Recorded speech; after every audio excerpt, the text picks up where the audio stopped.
தென்காசி மாவட்டம் சங்கரன்கோவில் அருகே மின்சாரம் தாக்கி 3 மாடுகள் உயிரிழந்த சோக சம்பவம். தென்காசி மாவட்டம் சங்கரன்கோவில் அடுத்த இலவங்குளம் கிராமத்தைச் சேர்ந்தவர் விவசாயி குருநாதன். இவருக்கு சொந்தமான மாடுகள் நேற்று முன்தினம் வழக்கம் போல தோட்டத்தில் மேய்ந்து கொண்டிருந்தன.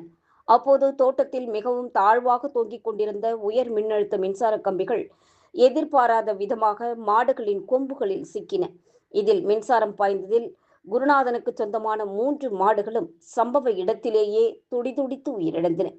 தகவல் அறிந்து விரைந்து வந்த மின் வாரிய ஊழியர்கள் உடனடியாக அந்த பகுதியில் மின் இணைப்பை துண்டித்தனர். இதனைத் தொடர்ந்து உயிரிழந்த மாடுகளை கால்நடை மருத்துவர் நேரில் ஆய்வு செய்த பிறகு அவை அங்கேயே புதைக்கப்பட்டன.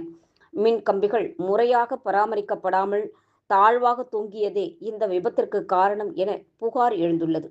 இதுகுறித்து சங்கரன்கோவில் தாலுகா போலீசார் வழக்கு பதிவு செய்து தீவிர விசாரணை மேற்கொண்டு வருகின்றனர்.